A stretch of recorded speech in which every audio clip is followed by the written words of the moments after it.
Hello everyone. So ఈ వీడియోలో మనకి కరెంట్ అఫైర్స్ అనేవి చూద్దాం. మనకి ఇంపార్టెంట్ టాపిక్స్ అనేవి ఖచ్చితంగా ఎగ్జామ్ లో రావడానికి ఏవి ఉన్నాయి వాటి గురించి మనం డిస్కస్ చేస్తాం. ఫస్ట్ ఆఫ్ ఆల్ చూసుకుంటే GDP as an economic measure. GDP ద్వారా ఎకనామిక్ ని మెజర్ చేయొచ్చా, లేదంటే జీడిపి అనేది నిజంగా ఒక డెవలప్మెంట్ ఆఫ్ ద కంట్రీని ఇండికేట్ చేస్తుందా అంటే చెయ్యదు. మనం చాలా సార్లు చదువుకున్నాం. సో ఎప్పుడైతే మనకి జీడిపి గ్రోత్ రేట్ కానీ జీడిపి అనేది జస్ట్ ఏంటిది, అది ఒక దేశంలో ప్రొడ్యూస్ అయినటువంటి గూడ్స్ అండ్ సర్వీసెస్ యొక్క వాల్యూస్ ని మాత్రం ఇండికేట్ చేస్తే తప్ప సో జనాల యొక్క స్థితిగతులను ఇండికేట్ చేయదు. ఇది ఏంటి, జస్ట్ ఒక దేశంలో ఎన్ని గూడ్స్ ప్రొడ్యూస్ అవుతున్నాయి, ఎన్ని సర్వీసెస్ ప్రొడ్యూస్ అవుతున్నాయి, వాటికి ఉన్నటువంటి వాల్యూ ఎంత, క్వాంటిటీ ఇంటూ ప్రైస్, అంతే కదా. ఎంత క్వాంటిటీ ప్రొడ్యూస్ అయింది, ఎంత. సపోజ్ ఒక 10 గూడ్స్ ప్రొడ్యూస్ అయినాయి, ఒక్కొక్క దాని ప్రైస్ 5 రూపీస్ అనుకుంటే 500 రూపాయలు అనేది మన జీడిపి వాల్యూ, అంతే.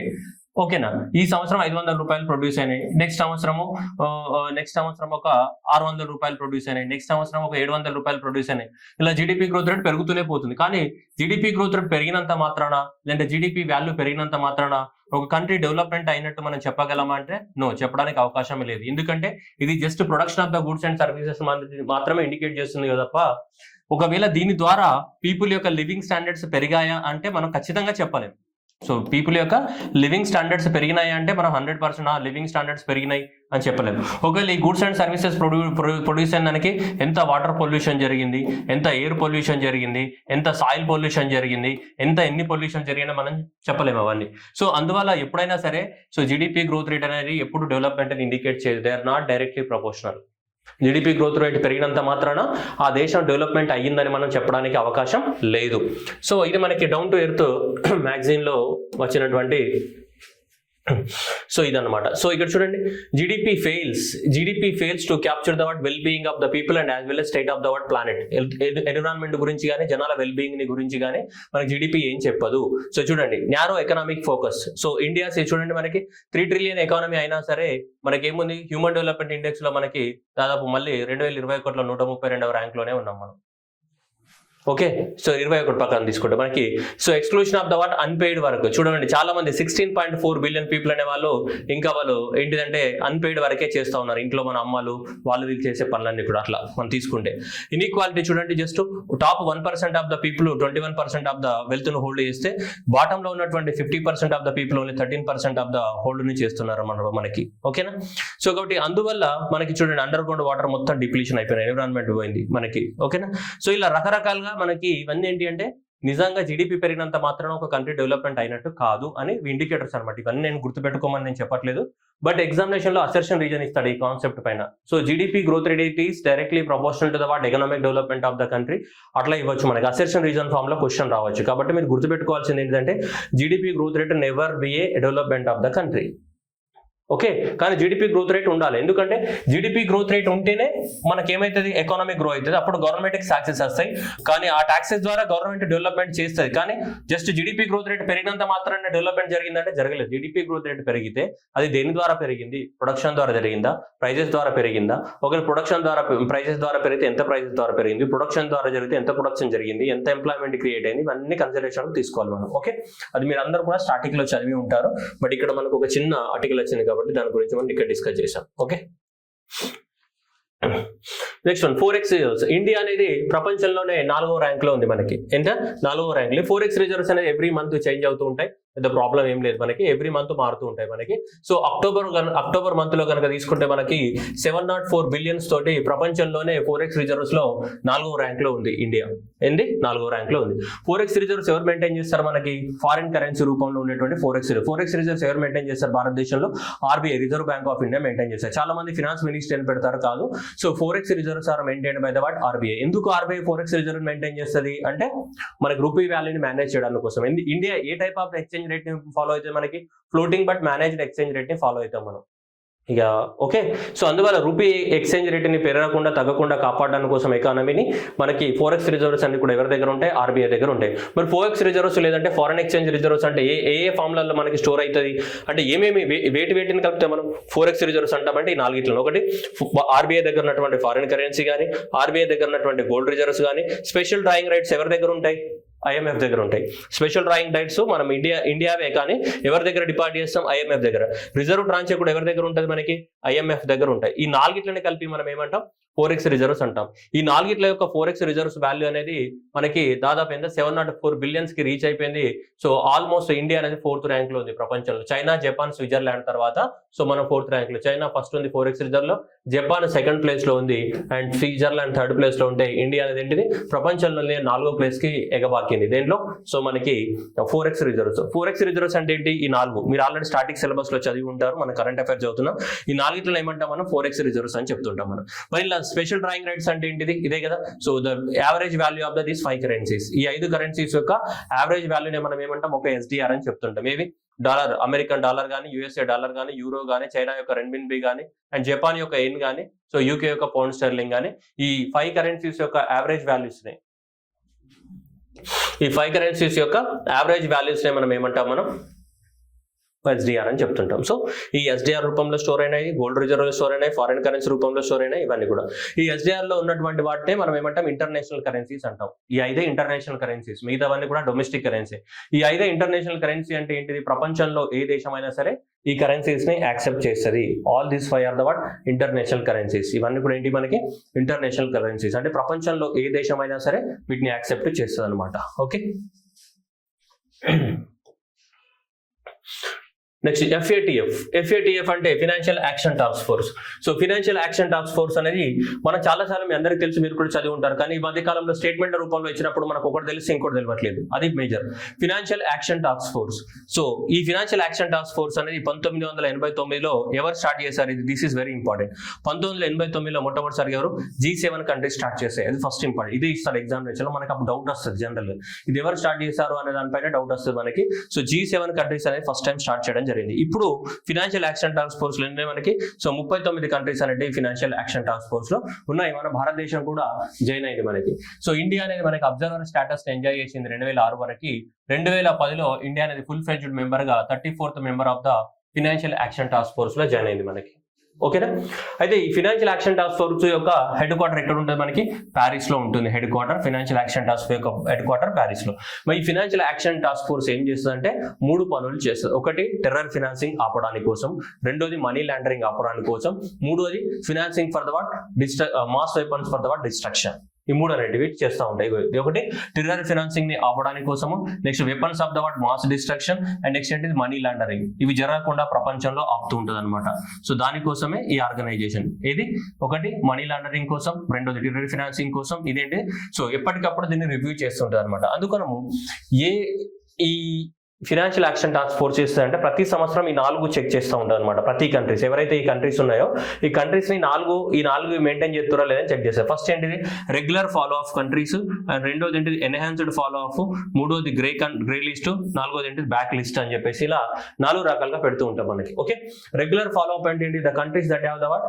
యాంటీ మనీ లాండరింగ్ కానీ, టెర్రర్ ఫినాన్సింగ్ కానీ, ఇవన్నిటి గురించి అంటే బాగా ఇంప్లిమెంట్ చేస్తున్న దేశాలు. రెగ్యులర్ ఫాలో అప్ అంటే రెగ్యులర్ గా రూల్స్ అండ్ రెగ్యులేషన్స్ ఇంప్లిమెంట్ చేస్తున్న రాష్ట్రాలు. ఏ రూల్స్ అండ్ రెగ్యులేషన్స్? ఈ 3టికి సంబంధించి వాళ్ళని రెగ్యులర్ ఫాలో అప్స్ అంటాం. ఇక కొంచెం వాళ్ళ మీద ఒక కన్నేసి ఉంచాలనే వాటి ఎన్హాన్స్డ్ ఫాలో అప్ అంటే ఇంకా పెంచాల్సిన అవసరం ఉందని. అండ్ నెక్స్ట్ వచ్చి గ్రే లిస్ట్ అంటే వాళ్ళు సరిగ్గా ఫాలో అవ్వట్లేదు. ఇక బ్లాక్ లిస్ట్ అంటే ఇంకా ఏమీ ఫాలో అవ్వట్లేదని. ఇది దిగజారుడికి నిదర్శనం అనమాట. ఇది కొంచెం మంచి బెస్ట్ అనమాట, ఇది బెటర్ అన్నమాట. ఇది ఇక వేస్ట్ అనమాట. వీళ్ళిద్దరు ఏం ఫాలో అవ్వట్లేదు అనమాట. ఓకేనా? సో అందువల్ల ఇలా 4 రకాలుగా ఉంటాయి. Regular follow up, enhanced follow up, grey list, black list అని ఇలా ఉంటాయి. ఈ కంట్రీస్ ని ఏదో దాంట్లో పెడతారు. ఇప్పుడు ఇండియాని దీంట్లో పెట్టారనమాట. మనం రెగ్యులర్ ఫాలో అప్ కేటగిరీలో ఉన్నాం. కొన్ని కంట్రీస్ ఎన్హాన్స్డ్ ఫాలో అప్ కేటగిరీలో ఉన్నాయి, కొన్ని కంట్రీస్ గ్రే లిస్ట్ లో ఉన్నాయి, కొన్ని కంట్రీస్ బ్లాక్ లిస్ట్ లో ఉన్నాయి. Depends upon the what? So that implementation of the rules and regulation is related to the what? Terrorist financing, weapons of the mass destruction and money laundering. ఈ 3టికి సంబంధించి. ఓకేనా? Right, అది మనం గుర్తుపెట్టుకోవాలి. So చూడొచ్చు, చూడండి, FATF placed the India in the what? Regular follow up category. అంటే మనం రెగ్యులర్ ఫాలో దాంట్లోనే ఉన్నాం, మనం రెగ్యులర్ గా ఫాలో అవుతున్నాం మనం. సో ఎప్పుడు in the context of the what? Mutual evaluation report of the what? India. So financial action task force so regular follow up కేటగిరీలో ఉన్నాయి. అంటే మనం రూల్స్ అండ్ రెగ్యులేషన్ చాలా అద్భుతంగా ఫాలో అవుతున్నాం. ఈ మ్యూచువల్ ఎవాల్యుయేషన్ ప్రాసెస్ అంటే ఏంటిది? ప్రతి సంవత్సరం జరుగుతూ ఉంటాయి మ్యూచువల్ ఎవాల్యుయేషన్ ప్రాసెస్. అంటే ఒకరికొకరు ఎవాల్యుయేట్ చేసుకుంటారు. ఏమని? వీళ్ళ దేశం అనేది మ్యూచువల్ అంటే ఇది ఒకరికొకరు కదా. ఇక్కడ మ్యూచువల్ అంటే ఎవరు? ఇక్కడ FATF ఇండియా ఇద్దరు ఎవాల్యుయేట్ చేసుకున్నారు. అంటే వాళ్ళు ఇచ్చిన రూల్స్ ని ఇండియా ఏ విధంగా ఫాలో అవుతుందా లేదంటే మనం ఫాలో అవుతున్నాం కాబట్టి రెగ్యులర్ ఫాలో అప్ కేటగిరీలో ఉన్నాం. ఫాలో అవ్వకపోతే ఎన్హాన్స్డ్ లో ఉంటాం, ఇంకా దిగజారిపోతే గ్రే లిస్ట్ లో ఉంటాం, ఇంకా దిగజారిపోతే బ్లాక్ లిస్ట్ లోకి వెళ్ళిపోతాం.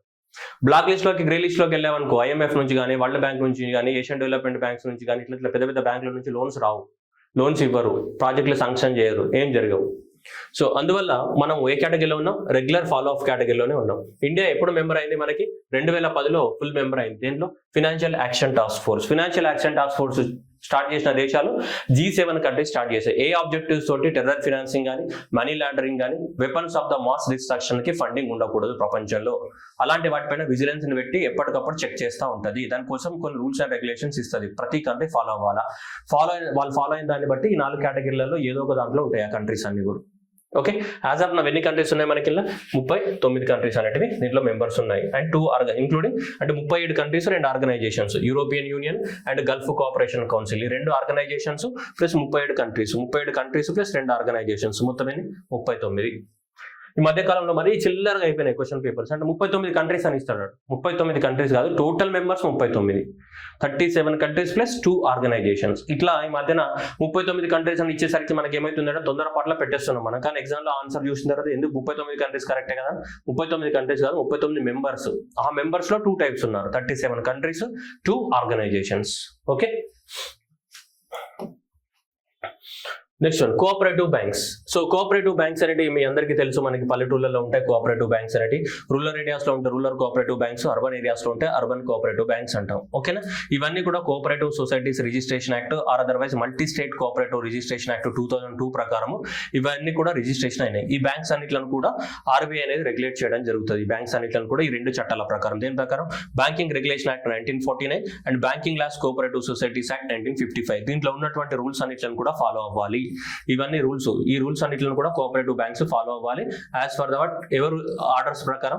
RBI ఆర్డర్స్ ప్రకారం. RBI ఆర్డర్స్ ప్రకారం ప్రతి కోఆపరేటివ్ బ్యాంక్ అనేది banking regulation act 1949 and cooperative societies act 1955 లో ఉన్నటువంటి రూల్స్ ఏవైతే ఉన్నాయో ఈ రూల్స్ అన్నిటిని కూడా ఫాలో అవ్వాలి. అర్బన్ కోఆపరేటివ్ బ్యాంక్ అయినా రూరల్ కోఆపరేటివ్ బ్యాంక్ అయినా ఈ రూల్స్ అన్నిటిని కూడా ఫాలో అవ్వాల్సి ఉంటుంది. అయితే ఇప్పుడు ఏం తీసుకొచ్చింది RBI అనేది? ప్రాంప్ట్ కరెక్టివ్ యాక్షన్ ని తీసుకురావడం జరిగింది. ఏంటి? Prompt corrective action. What is mean by prompt corrective action? కొన్ని బ్యాంక్స్ ఏవైతే ఉన్నాయో, సో ఈ అంటే ఇప్పుడు ప్రాంప్ట్ కరెక్టివ్ యాక్షన్, కరెక్ట్ అంటే ఏంటిది? అది తప్పుడు దారిలో పోతున్నాయని. అంటే వాళ్ళు ఏంటిది? లాసెస్ లో ఉన్నారు. ఆ బ్యాంక్స్ అనేవి ఏమున్నాయి? లాసెస్ లో ఉన్నాయి. అలా లాసెస్ పెరుగుకుంటూ పోతే లాస్ట్కి ఏం చేస్తుంది? సో బ్యాంక్ అని మనం క్లోజ్ చేయాల్సి వస్తుంది, క్లోజర్ అయిపోతుంది, బ్యాంక్ అనేది క్లోజ్ చేయాల్సి వస్తుంది. అందుకని వాటిని ఏం చేయాలి? మనం కరెక్షన్ చేయాలా, కరెక్షన్ చేయాలా. దాన్ని మనం ప్రాంప్ట్ కరెక్టివ్ యాక్షన్ అని చెప్తుంటది. RBI అనేది అన్ని బ్యాంకులకి, కోఆపరేటివ్ బ్యాంక్స్కే కాదు నార్మల్ బ్యాంక్స్ కూడా ఇష్యూ చేస్తాయి. కానీ ఒక్కొక్కరికి వేరే వేరే గైడ్ లైన్స్ ఉంటాయి. ఇప్పుడు ప్రజెంట్ April 1 of 2025 నుంచి ప్రాంప్ట్ కరెక్టివ్ యాక్షన్ అనేది మనకి కోఆపరేటివ్ బ్యాంక్స్ కి ఇంప్లిమెంట్ చేయబోతుంది. ఎవరు? RBI. ఏవైతే కోఆపరేటివ్ బ్యాంక్స్ ఉన్నాయో చాలా వరకు కోఆపరేటివ్ బ్యాంక్స్ లాస్ లో ఉన్నాయి కాబట్టి వాటిని ఏం చేయాలి? కరెక్ట్ చేయాలి.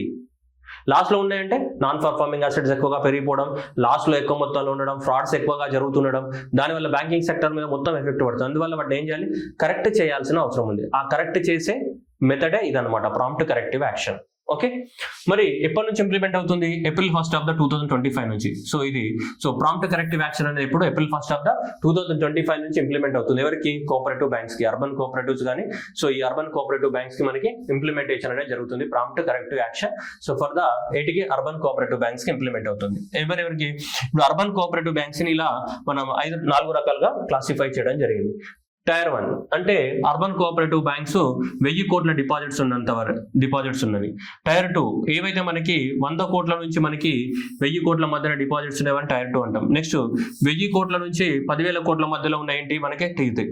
సో నెక్స్ట్ ఇవి కూడా 1000 కోట్ల కన్నా ఎబో ఉన్నాయంటే Tier 4. అయితే ఇక్కడ మరి 100 కోట్ల కన్నా తక్కువగా ఉన్న చిన్న బ్యాంక్స్ కదా, వాటిని RBI పక్కన పెట్టేసింది, వీటికి అంత అవసరం లేదని చెప్పేసి.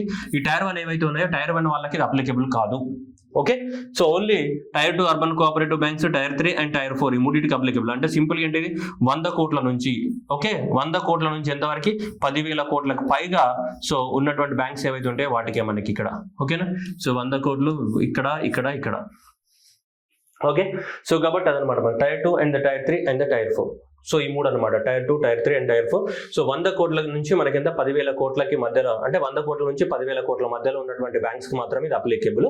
మనకి ఈ రూల్స్ అనేది అప్లికేబుల్ అవుతాయి మనకి. చూడండి ఎగ్జామ్షన్ ఏంటిది ఇక్కడ, టైర్ 1 అర్బన్ కోఆపరేటివ్ బ్యాంక్స్ ఏవైతే ఉన్నాయో వాళ్ళకి మాత్రమే రూల్స్ వర్తించవు. ఓకేనా, మిగతా వాళ్ళందరికీ వర్తిస్తాయి. కాబట్టి ఇక్కడ మనకి ఏమిస్తాడు ఎగ్జామినేషన్ లో, ఆల్ కోఆపరేటివ్ బ్యాంక్స్ అని ఇస్తాడు ఎగ్జామ్ లో. ఆల్ కోఆపరేటివ్ బ్యాంక్స్ కాదు, ఓన్లీ ఏంటిది టైర్ 2, 3, 4. ఓకే, టైర్ అంటారా టీర్ అంటారా మీ ఇష్టం, ఎవరి ఇంగ్లీష్ వాళ్ళకి సరే మీ ఇష్టం. సో కాబట్టి April 1, 2025 నుంచి ఇంప్లిమెంటేషన్ జరుగుతుంది. అసలు ఏం ఇంప్లిమెంటేషన్ చేస్తారు అంటే, ఇవన్నీ కూడా ఏమున్నాయి చూడండి ఇక్కడ, వీక్ అర్బన్ కోఆపరేటివ్ బ్యాంక్స్ అంటే అవి నష్టాల్లో ఉన్నాయని. ఆ నష్టాల్లో ఉన్న వాటిని ఏం చేయాలి, తప్పుడుదో పట్టినాయి. అవి తప్పుడుదో పట్టిన వాటిని ఏం చేయాలి, కరెక్ట్ చేయాలి. అందుకోసం ఏమంటాం, PCA అంటాం, ప్రాంప్ట్ కరెక్టివ్ యాక్షన్ అని చెప్తుంటాం. అన్ని బ్యాంక్స్కి ఉంటుంది ఇది, కానీ ఇప్పుడు ప్రత్యేకంగా కోఆపరేటివ్ బ్యాంక్స్ కూడా తీసుకొచ్చారు ఇది. ఓకే, చూద్దాం మరి ఏ బ్యాంక్స్ కి ఇలాంటివి ఇష్యూ చేస్తారట. మరి ఏ బ్యాంక్స్ కి ఇష్యూ చేయాలంటే ఇక్కడ 4 క్రైటీరియా చూడండి. ఒకటి లో capital, high bad loans and the consecutive losses and the breach of the threshold. ఈ 4 క్రైటీరియాస్ తీసుకున్నాను. చూడండి, ఏదైనా లో క్యాపిటల్, చాలా తక్కువగా క్యాపిటల్ ఉంటే అంటే ఏంటిది, if the banks capital adequacy ratio is up to 250 basis points below the required level. ఇప్పుడు సపోజ్ ప్రాంప్ట్ కరెక్టివ్ యాక్షన్ అనుకుందాం, అంటే మన ఇది క్యాపిటల్ అడక్వసీ రేషియో 14.5 ఉండాలి అనుకుందాం. సపోజ్ అనుకుంటే ఇప్పుడు 250 బేసిస్ పాయింట్స్ అన్నాడు, 100 బేసిస్ పాయింట్స్ ఈక్వల్ టు 1% అనమాట జనరల్ గా. అంటే ఇప్పుడు 250 అంటే ఎంత, 2.5 కదా. అంటే మనకి ఉండాల్సిన దానికన్నా ఇప్పుడు ఇది క్యాపిటల్ అడక్వసీ రేషియో 14.5 ఉండాలి.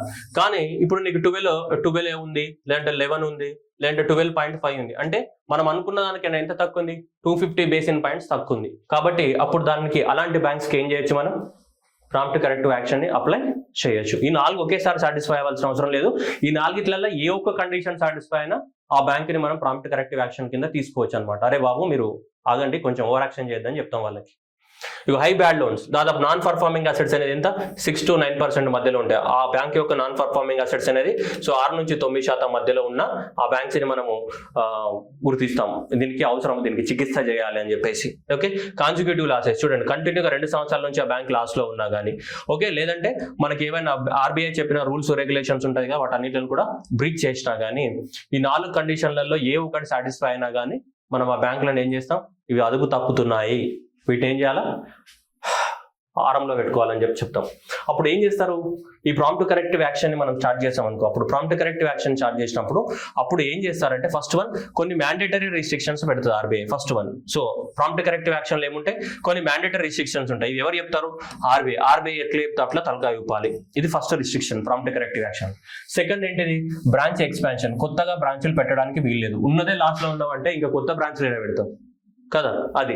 రెండోది డివిడెంట్ పేమెంట్స్, ఆ బ్యాంకుకి వచ్చిన లాభాలు ఉంటాయి కదా, డివిడెంట్స్ అంటే లాభాలు కదా, ఆ బ్యాంకుకి వచ్చిన లాభాలు అనేది ఎవరు పంచుకోకూడదు. దానికి షేర్ హోల్డర్స్ ఉంటారు కదా, బ్యాంకులో ఎవరు 4 కలిసి బ్యాంక్ పెట్టుంటారు కదా, ఏవైతే లాభాలు వచ్చినాయో ఆ లాభాలన్నీ పంచుకోకూడదు. ఎందుకు, ఆల్రెడీ నష్టాల్లో ఉంది, నువ్వు లాభాలు పంచుకుంటావా? అక్కడ బ్యాంకే మునిగిపోతా ఉంటే, షిప్పే మునిగిపోతా ఉంటే, షిప్ దీంట్లో ఇంజన్ అన్నాడంటే ఎవడు, అట్లుందనమాట. సో కాబట్టి ఏవైతే పేమెంట్స్ ఉంటాయి కదా, సో ఆ పేమెంట్స్ అన్ని కూడా పంచుకోవడానికి, ప్రాఫిట్స్ అన్ని కూడా పంచుకోవడానికి వీల్లేదు. ఓకే, నెక్స్ట్ చేస్తే రెమ్యునరేషన్ ఆఫ్ ద డైరెక్టర్. ఆ డైరెక్టర్స్, ఆ బ్యాంక్ లో ఉన్న డైరెక్టర్స్ ఎవరైతే ఉన్నారో వాళ్ళకి రెమ్యునరేషన్స్ ఏవైతే ఉన్నాయో ఆ రెమ్యునరేషన్స్ అన్ని కూడా ఇష్టం ఉన్నట్టు సాలరీస్ పెంచుకోవడానికి వీల్లేదు. అనమాట. సో అదనమాట. సో ఇవన్నీ కూడా ఈ 4 ఖచ్చితంగా ఫాలో అవ్వాలి. ఎప్పుడు ఏ బ్యాంక్ అయితే ప్రాంప్ట్ కరెక్టివ్ యాక్షన్ లో ఉంటుందో, ప్రాంప్ట్ కరెక్టివ్ యాక్షన్ లో ఏ బ్యాంక్ అయితే ఉంటుందో ఆ బ్యాంక్ ఈ 4 ఫాలో అవ్వాల్సిందే. ఓకేనా, అంటే ఇవి తీయాలి. ఏదైనా ఒక బ్యాంకుని మనం ప్రాంప్ట్ కరెక్టివ్ యాక్షన్ లోకి తీసుకురావాలి అంటే ఎట్లా, అది నష్టాల్లో పోతుంది. అంటే ఈ 4 ఏదో ఒక కండిషన్ సాటిస్ఫై అయినా ఆ బ్యాంక్ ఆటోమేటిక్ గా ప్రాంప్ట్ కరెక్టివ్ యాక్షన్ లోకి వెళ్ళిపోతుంది. అప్పుడు వెళ్ళిపోయినప్పుడు ఏం చేస్తుంది, RBI will take the what action. ఏంటిది, కొన్ని మ్యాండేటరీగా ఏం చెప్తే అది చేయాలి. 2 ఏం చేయాలి, బ్రాంచ్ ఎక్స్పాన్షన్ చేయకూడదు. 3వది బ్యాంక్ ప్రాఫిట్స్ అనేది దాని షేర్ హోల్డర్స్ పంచకూడదు. 4వది డైరెక్టర్స్ అనే వాళ్ళు సాలరీస్ పెంచుకోకుండా లిమిట్ లో ఉండాలి. ఈ 4 రిస్ట్రిక్షన్స్ ఉంటాయి. ఎన్ని రోజుల పాటు ఉంటాయంటే, బ్యాంక్ తిరిగి మళ్ళీ కరెక్ట్ దారిలో కంటే తిరిగి మరి లాభాలలోకి రావాలి, మళ్ళీ లాసెస్ ఉండకూడదు. ఈ NPS అనేది 6% కన్నా తక్కువ రావాలి. అండ్ నెక్స్ట్ ఇది కూడా మనకి ఇది తగ్గిపోవాలి. అప్పుడు దాన్ని మళ్ళీ నార్మల్ కేటగిరీలో పెడతారనమాట. సో ఇది మనకి జనరల్ గా సో ప్రాంప్ట్ కరెక్టివ్ యాక్షన్ అనమాట. అన్ని బ్యాంక్స్ కి ఇలాంటి రూల్సే ఉంటాయి. కాకపోతే ఇప్పుడు ఫస్ట్ టైం మనం అర్బన్ కోఆపరేటివ్ బ్యాంక్స్ కి ఇంప్లిమెంట్ చేయబోతున్నాం. ఇవి పెద్ద బ్యాంక్స్ కి మారుతూ ఉంటాయి అంతే. ఈ రూల్స్ అనేటివి అన్ని బ్యాంక్స్ కి ఉంటాయి, కానీ వాటి యొక్క పారామీటర్స్ మారుతూ ఉంటాయి. అంతే. పెద్ద పెద్ద బ్యాంక్స్కి వేరే పారామీటర్స్ ఉంటాయి, చిన్న బ్యాంక్స్కి వేరే పారామీటర్స్ ఉంటాయి, కానీ సేమ్ హెడ్డింగ్స్, సేమ్ రిస్ట్రిక్షన్స్ ఉంటాయి, తేడా ఏముండదు. కాకపోతే పారామీటర్స్ మారుతూ ఉంటాయి. పారామీటర్స్ అంటే ఏంటిది? ఈ వాల్యూస్ మారుతుంటాయి, బ్యాంక్ టు బ్యాంక్ ఈ వాల్యూస్ మారుతుంటాయి. మనం ఇక్కడ చదువుతున్నది ఏంటిది? అర్బన్ కోఆపరేటివ్ బ్యాంక్స్ కి సంబంధించి ఇప్పుడు ప్రస్తుతానికి మనం చదివింది. వేరే బ్యాంక్స్ కి వేరే రూల్స్ ఉంటాయి. సో ఎందుకు వీటినే చదువుతున్నాం మనం, వేరే ఎందుకు చదవట్లేదు అంటే ఇప్పుడు స్టార్ట్ చేసింది ఆర్బీఐ. ఇప్పుడు ఏప్రిల్ 1 2025 నుంచి ఇప్పుడు ఇంప్లిమెంట్ చేయబోతుంది ఈ రూల్స్ అని. ఎవరికి? వీడు కానీ ఓకే. నష్టాల్లో ఉన్న లాస్ట్ 2 years నుంచి, లైక్ నాన్ పర్ఫార్మింగ్ అసెట్ 6 నుంచి 9% ఉన్నా, ఓకేనా. సో మనకి 250 బేస్ ఇంక్రిమెంట్స్ కన్నా తక్కువ ఉన్న క్యాపిటల్ అడెక్వసీ రేషియో. సో వీళ్ళందరినీ తీసుకొని ప్రాంప్ట్ కరెక్టివ్ యాక్షన్ లో పెడతారు, ఓకేనా. మీకు క్యాపిటల్ అడెక్వసీ రేషియో చాలా సార్లు వచ్చింది, ప్రాంప్ట్ కరెక్టివ్ యాక్షన్ రేషియో నేను మీకు చెప్పడం జరిగింది. మీకు బేసల్ 3 నామ్స్ లేకపోతే దీని గురించి ఏం అవగాహన ఉండదు, అది నాది కాదు. మీరు బేసల్ 3 నామ్స్ నేర్చుకొని ఉండాలి ఇప్పటికే. ఏది? ఈ క్యాపిటల్ అడెక్వసీ రేషియో అనేది బేసల్ 3 నామ్స్ కి సంబంధించింది. ఆల్రెడీ మీకు ఐడియా ఉంటుందని అనుకుంటున్నాను. ఇంకా ఐడియా లేకపోతే దాన్ని మనం ఏం చేయలేము దాన్ని కూడా, ఓకేనా. సో కాబట్టి అది మీరు గుర్తుపెట్టుకోవాలా, ఓకే. Right, thank you.